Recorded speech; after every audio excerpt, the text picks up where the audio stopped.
그럼 먼저 뉴스부터 한번 살펴보도록 하겠습니다. 우리 3프로TV 권순우 취재팀장 자리에 있습니다. 어서 오십시오. 어서 오세요. 안녕하세요. 3프로TV 권순우 취재팀장입니다. 네, 반갑습니다. 반갑습니다. 네. 조프로님은 소년이 온다 보셨어요? 아, 당연한 거 아닙니까? 일당백에서 진행하신 거 아니에요? 아하, 책을 읽는 방법이 여러 가지가 있지요. 예. 일당백의 그 소년이 온다 제목이 예. 노벨 문학상 수상작 이렇게 4년 전에 했던 방송인데 아, 올라왔습니까? 제목이 바뀌어 있습니다. 아, 제목이 바뀌어 있어요. 네. 아, 맞습니다. 김인환 그때 대우. 그걸 맞히셨어요? 뭘 맞춰요? 그 일당백에서? 아, 이 사람이 큰일 날 사람이네. 일당백이라고 내가 하는 그 책 컨텐츠가 있어요. 관심 좀 가져라. 죄송.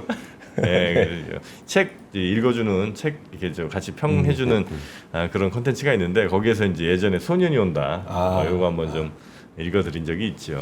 저는 어제 다른 책 사러 들어갔다가 예스24가 멈춰 있어가지고 네. 못 샀습니다. 아, 멈춰 있어요? 네. 아, 그 정도예요? 네, 앱에 못 들어갔습니다. 그 이북으로 사실 수는 아니 아예 앱에 자체가 아예 못 아예 들어갔어요. 자체가- 접속이 접속이 안 된다? 왜 이렇게 오늘 못 알아듣는 거야 도대체? 얼굴만 잘생겼다고. 네. 그래 예스24 샀어야 된다니까. 자, 그러면 걔는 왜 그 밤에 발표를 해요? 그러니까 낮에 발표를 해야 우리가 예스24를 그렇죠. 사지. 한림은 참 시간 못 맞춰. 그러니까 어르신들이 꼭 그 밤잠 없으시고 네. 옛날에 그 뭐 축구도 새벽에 하고 그랬잖아요. 그러니까. 참 눈치들 없습니다. 눈치들 없어요. 자, 네, 뉴욕 증시 마감 상황 살펴보겠습니다. 예. 다우존스는 0.14% 하락했고요.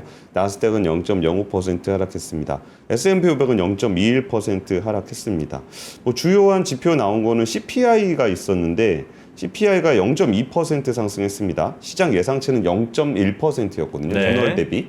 근데 0.1% 오를 줄 알았는데 0.2% 올랐으니까 생각보다 물가가 좀 더 올랐네라는 거고요.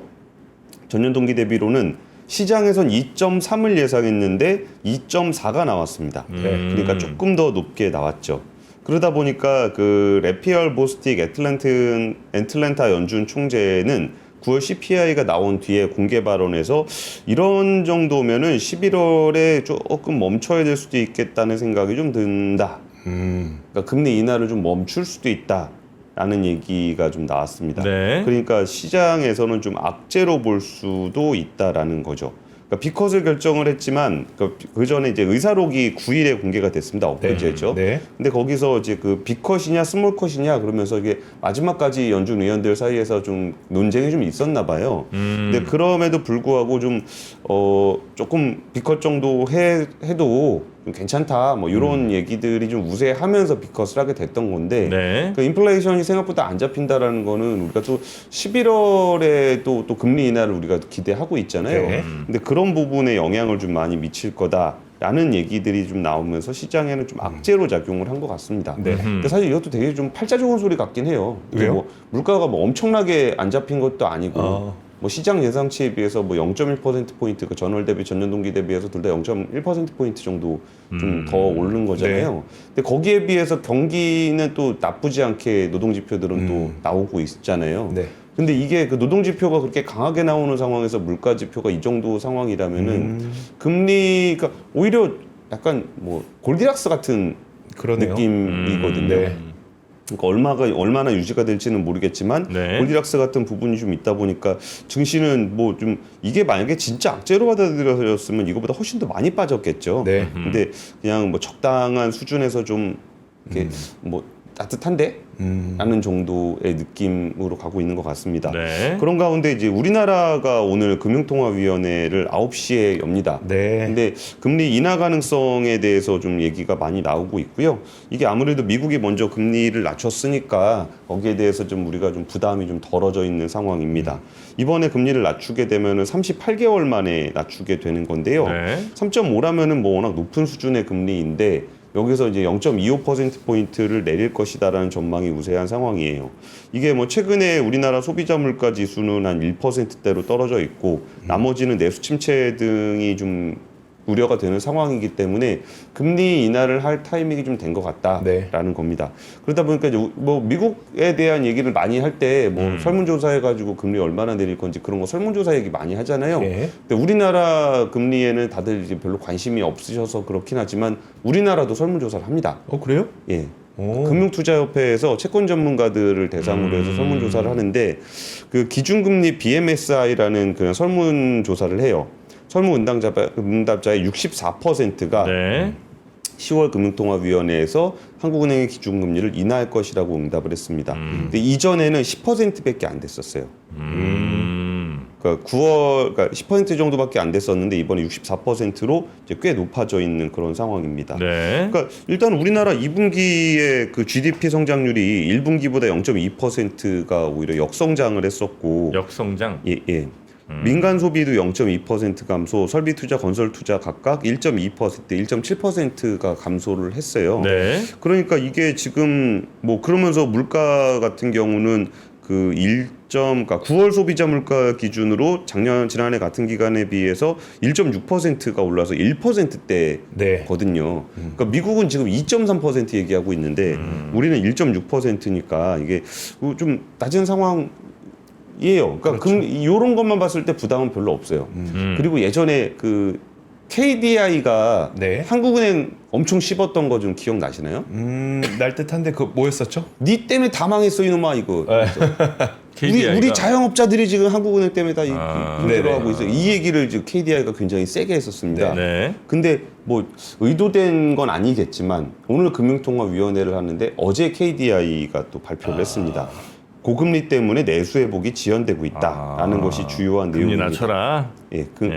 고금리 기조가 소매 판매의 감소세로 지속되고 있다. 내수 기업의 업황 전망도 낮은 수준이다라고 좀 진단을 하면서 여기에 그 조금 그러니까 8월에 얘기했던 거는 경기 물가 상황 보면 금리 조정될 것으로 예상을 하는데 금리 인하가 생각보다 더 지연되고 있다. 네. 그래서 우리는 경제 성장률 전망치를 2.6에서 2.5%로 낮추겠다. 라는 얘기를 KDI가 그때 했었거든요. 뭐 KDI가 전망을 낮춘다고 해서 뭐 눈이나 깜짝할지는 모르겠으나 KDI가 할 수 있는 그 최선의 압박을 좀 했었던 거거든요. 네. 그리고 여기에 더해서 부동산. 네네. 네. 그러니까 이게 만약 금리를 인하를 하게 되면은 경기가 좋아지는 게 아니라 부동산 값만 올라가는 거 아니냐라고 했을 때 우리 정프로님이 일침을 주셨죠. 뭐라 그랬죠, 제가? 부동산을 이제 막으면 되는 거 아니냐. 그렇죠, 그렇죠. 예, 그래고 이제 대출 못 받게 하면 되는 거 아니냐 그래가지고 네. 그 정프로님의 어떤 그 말씀에 따라 네. 대출이 많이 줄었습니다. 지난달 말 기준 5대 시중은행의 대출 잔액은 8월 말에 비해서 5조 6천억 원 증가했는데 월간 최대 기록보다 한 4조 원 정도가 줄었습니다. 원래 9조 한 6천억 정도 되던 거가 네. 한 5조 원까지 줄었습니다. 증가 폭이. 그래가지고 이제 이런 부분들이 이제 정프로님의 압박을 또 받아서 그래서 이제 한국은행이 기준금리를 인하하기가 조금 더 수월해졌다라는 얘기를 좀 드릴 수 있게 됐습니다. 개연성 있는 얘기네요. 예, 네. 굉장히 놀라운 분석이죠. 아니 뭐 당연히 그럴 수밖에 없을 것 같기도 하고요. 제가 너무 뻔한 분석을 했네요. 근데 이제 한국은행이 약간 뭐 정부 얘기를 썩 잘 듣는 것 같진 않는다는 느낌도 좀 있긴 하던데. 그러니까 오히려 정부 얘기했을 때 좀 반박을 많이 했었죠. 그쵸. 이천 총재가.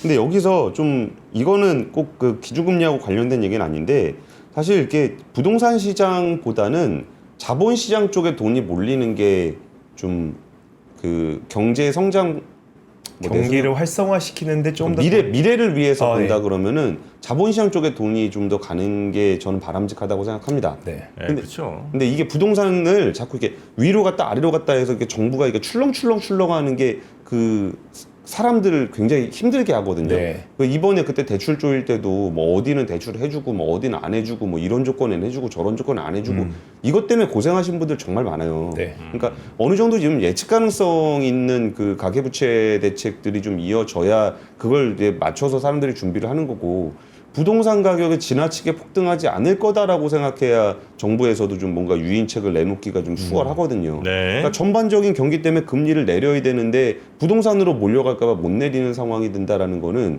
자금의 쏠림이 금리만 낮추면 부동산으로 갈 수 있다라는 우려가 깔려 있는 거예요. 네. 그럼 자연스럽게 자본시장의 수익률을 높여주게 되면 부동산을 굳이 규제하지 않아도 그러니까 여기를 규제하고 여기를 규제해가지고 막 저 돈이 막 그렇죠. 어디로 그러니까 일로 가면 여기 때리고 뭐 일로 가면 여기 때리고 막 그러는 게 아니고 좀 이렇게 자연스럽게 갈 수 있게 해주는 그런 정책들이 필요하다는 거예요. 네. 그러니까 뭐 자본시장에서 수익이 어느 정도 날 거라고 한다 그러면은 금리가 인하되면 자연스럽게 네. 자본시장으로 돈이 가잖아요. 네. 근데 그게 아니라 부동산으로 간다라는 거는 뭔가 정책적인 그 노선이 자연스럽게 돈의 흐름을 컨트롤하고 있지 못하다라는 네. 거고 그 굳이 또 어제 그 국정감사를 했어서 네.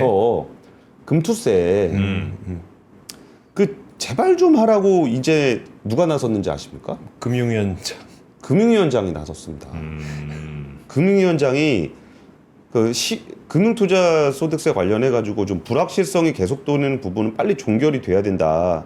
가능한 한 빨리 국회에서 결정을 해줬으면 좋겠다라고 좀 얘기를 했었고 네네. 이게 효과가 실제로 어떤지를 떠나서 이거 저희도 계속 얘기했던 거잖아요. 네. 그러니까 금투세를 낮췄더니 이게 막 주가가 오르냐 내리냐 막 이런 걸 떠나가지고 어떻게든 이제 빨리 불확실성을 꺼야 된다. 네.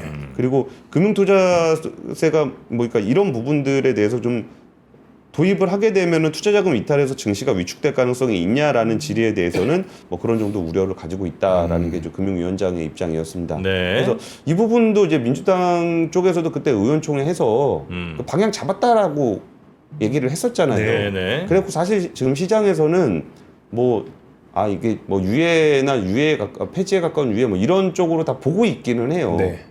근데 그러면은 좀 정리를 좀 해줬으면 좋겠는데 뭐 이게 국정감사 그 전에도 얘기했던 게 이러다가 국정감사 시즌 되면 또 바빠서 네. 못할 거라고 그럼 또 늦어질 거라는 얘기를 우리가 했었는데 뭐 실제로 그런 스케줄로 좀 가고 있는 것 같습니다. 네. 방향을 그쪽으로 정했으면은 좀 더 이렇게 명확하게 좀 마무리를 해서 좀 시장의 불확실성을 이제 조금 남아 있는 많이 네. 불확실성이 내려오긴 했는데 조금 남아 있는 부분들도 좀 없애주는 게 뭐 이런 것들도 이제 금리나 그러니까 왜 이 뉴스를 전해드렸냐면은 금리를 인하하게 되면 어떤 일이 벌어질까에 대해서 생각해보다가 그럼 오늘 코스피가 좀 괜찮을라나 뭐 이런 생각하다가 그럼 금투세 문제는 어떻게 봐야 되지 뭐 이런 생각이 좀 있었습니다. 네네. 네.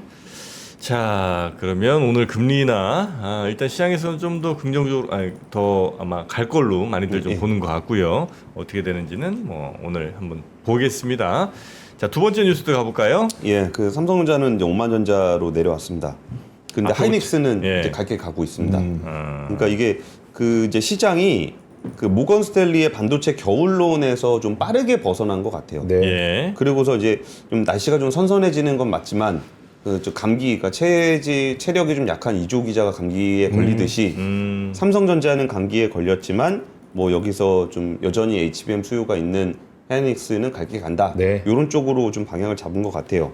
그러다 보니까 예전에는 보통 같이 올라가고 같이 빠지고 막 그랬었는데 삼성전자는 2.3%가 어제 빠졌고 하이닉스는 4.9%가 올랐습니다. 그러니까 좀 많이 차이가 나죠. 네. 그래서 이게 뭐 결국은 이게 왜 그런지는 뭐 계속적으로 좀 설명을 드리고 있고요. 네. 이제 모건 스탠리가 또 추가 보고서를 납품을 했는데 이 얘기도 제가 어저께 인덱스에서 말씀드렸던 얘기랑 좀 비슷해요. 삼성전자가 엔비디아 납품에 성공하더라도 HBM 가격 하락과 공급 과잉이 발생할 것이다.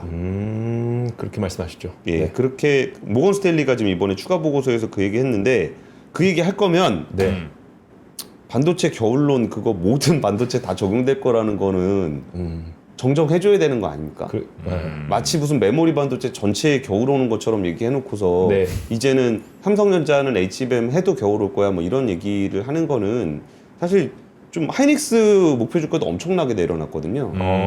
그러니까 이런 부분들에 대한 설명이 추가로 필요할 것 같은데 사실 이게 구체적인 그 반도체 메모리의 HBM이나 메모리의 수요 공급 상황을 보시려면은 저희가 한 일주일 전쯤인가? 네. 송명섭 위원님 네. IM증권의 송명석 위원님 거 한 거 있어요. 네. 그 얘기 들어보시면은 왜 공급 과잉에 대한 전망이 나오는 거고 공급 과잉이 어떤 식으로 나오는지에 대한 그 구체적인 숫자들을 송명석 위원님이 잘 설명해 주셨어요. 네네. 그래서 그 부분들에 대해서는 데이터를 한번 같이 보실 필요가 분명하게 좀 있어 보입니다.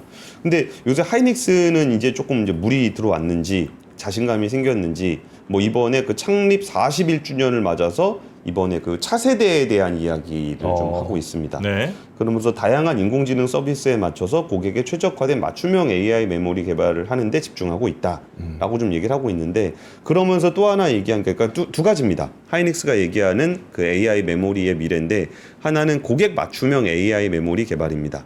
그러니까 요거는 왜 그러냐면은 이제 그 메모리의 커머디티, 그러니까 대충 표준 맞춰서 다 만들어 놓으면 네. 거기에 맞춰서 다 쓰는 게 아니라 고객별로 원하는 게 다르더라라고 하니까 엔비디아가 원하는 HBM은 그냥 만드는 HBM을 그냥 갖다 쓰는 게 아니라 통신 프로토콜 같은 걸 다 인터포저에 맞춰줘야 되거든요.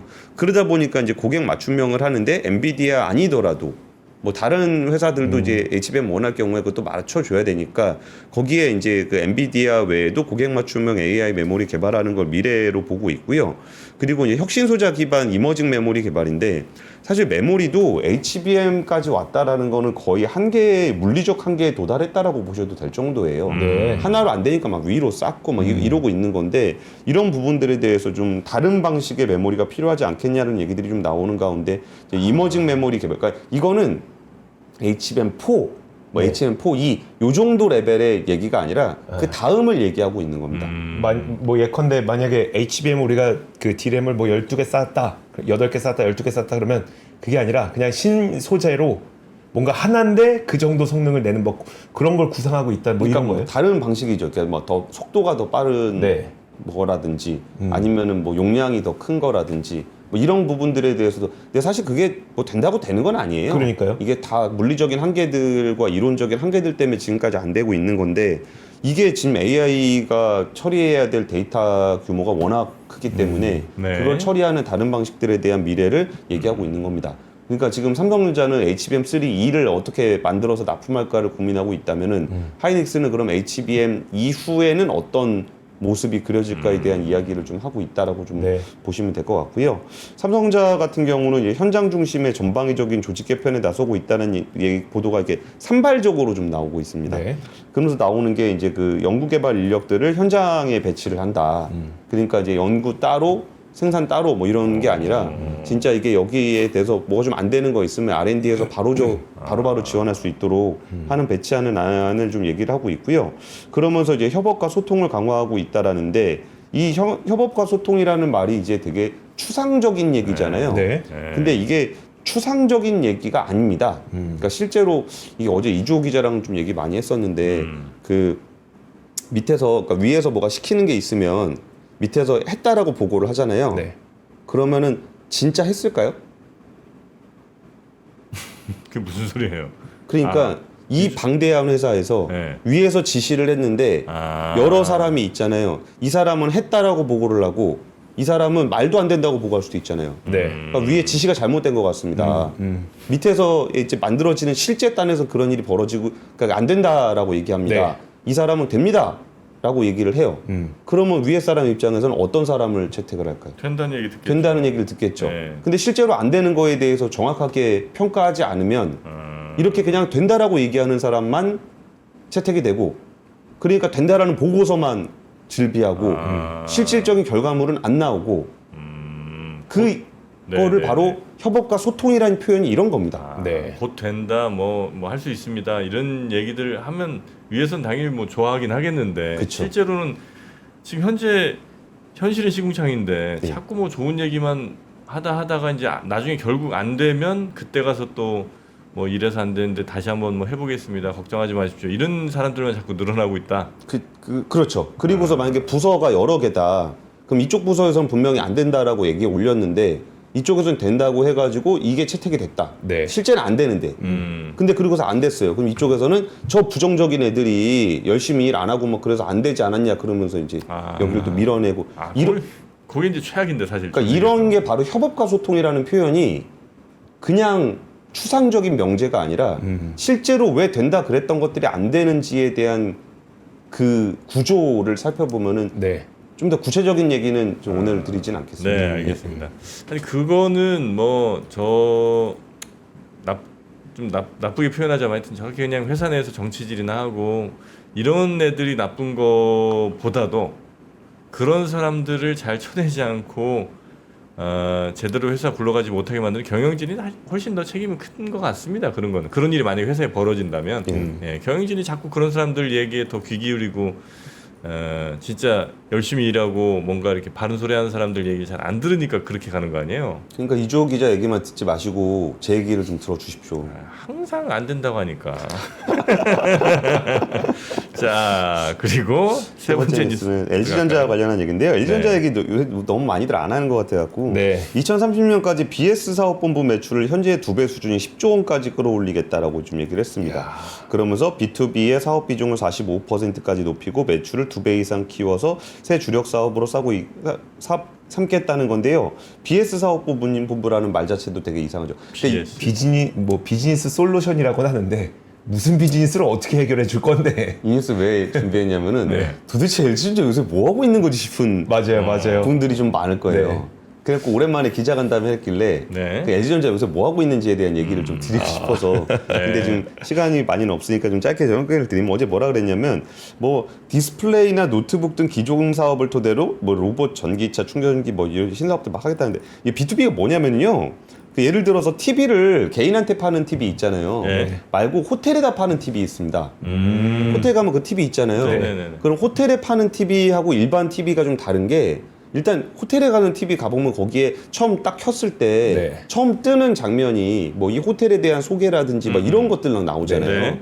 이게 기본적으로 OS가 달라서 그런 거예요. 그러니까 개인이 그냥 띄어서 하면 저희 같은 경우는 삼성 플러스 뭐 이런 거 나오는데 네. LG 개인이 보는 거가 아니라 그러니까 호텔 같은 경우는 그런 게 고객 맞춤형으로 그걸 또 다 만들어줘야 됩니다. 그렇죠. 그래갖고 이 사업이 조금 달라요. 개인 소비자 대상으로 하는 거하고. 그리고 이제 거기에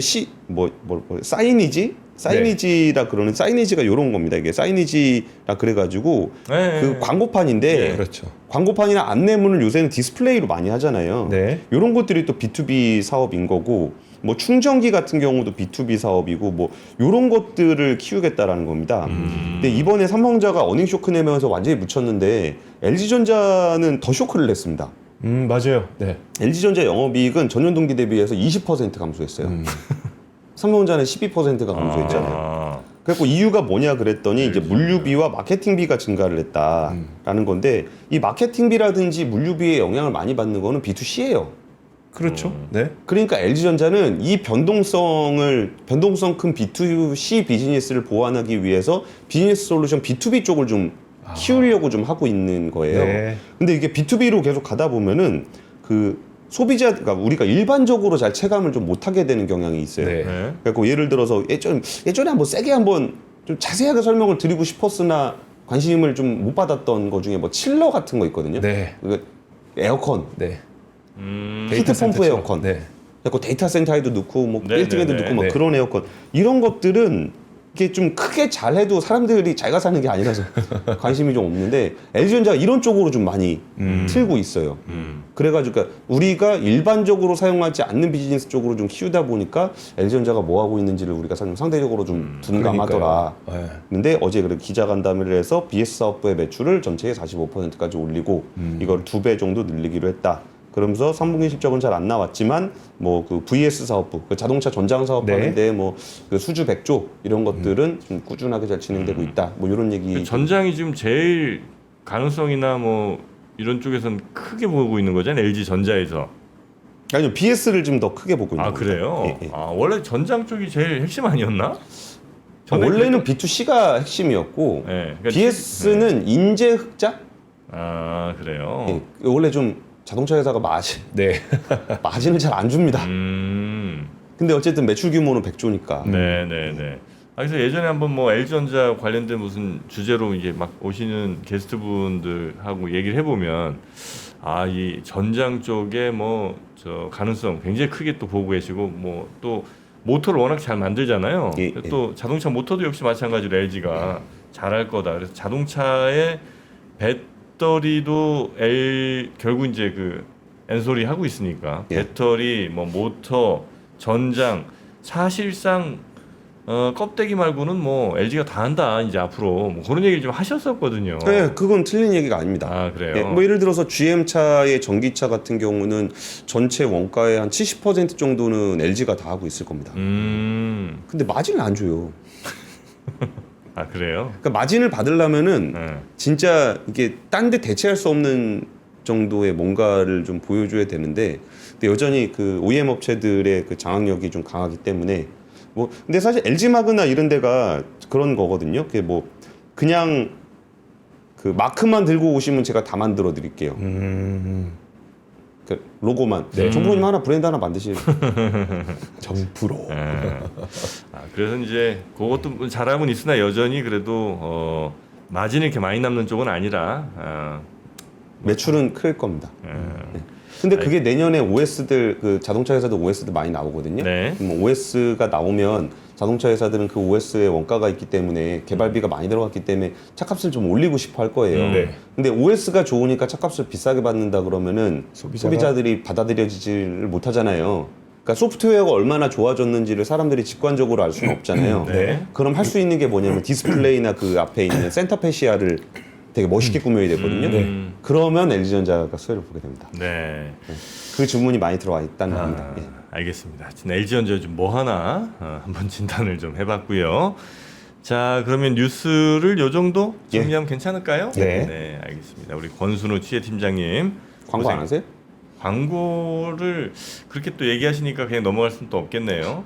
박하윤 씨 요즘 뭐 하는지 아시죠? 네. 네, 박하윤 씨가 탈모 슈퍼 쿨링 토닉. 네, 박하윤 씨가 아주 상큼한 민트. 민트의 매력을 또 네. 많이 발산하시는 분 아니겠습니까? 그분이 남편과 함께 브랜드를 만들어서 이렇게 지금 슈퍼 쿨링 여러분의 머리를 시원하게 만들어 드리는 거죠. 와, 한정 기간 특가랍니다. 그렇습니다. 그것도 여러분 꼭 혜택 누려 보시고요. 그리고 한미반도체 여러분 어제 3% 이상 올랐습니다. 반도체 사실 일이 많이 많이 있죠. 사세요. 반도체 요새 MR 머프 장비 집에 하나씩은 다 있잖아요. 그쵸. 장비 또 네. 그 여러분의 링크 띄워주셔야 되는 거 아니에요? 한미반도체 MR 머프 살려면 어디서 사야 되는지? 그렇죠. 한미반도체가 주로 그 SK 향이고 이오테크닉스가 삼성전자 향이에요. 이오테크닉스는 제가 잘 모르겠어요. 그래요. 예, 예. 뭐 그랬던 것 같아요. 그래서 이제 이오가 삼성이랑 함께 빠지고 뭐 그런 경우가 좀 많이 있었던 것 같습니다만 여튼 한미반도체는 잘 선택했네요. 네. 잘 가고 있고요. 그리고 또 뭐 있습니까? 알플릭스. 네, 기업에서 하란다 다 하시는 거예요. 잘한다고 다 하시네 진짜. 네.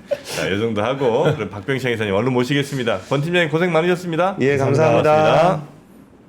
박근영, 이선영, 사경인, 염승환 투자 마스터들의 세심한 케어로 건강한 투자 습관을 만드세요.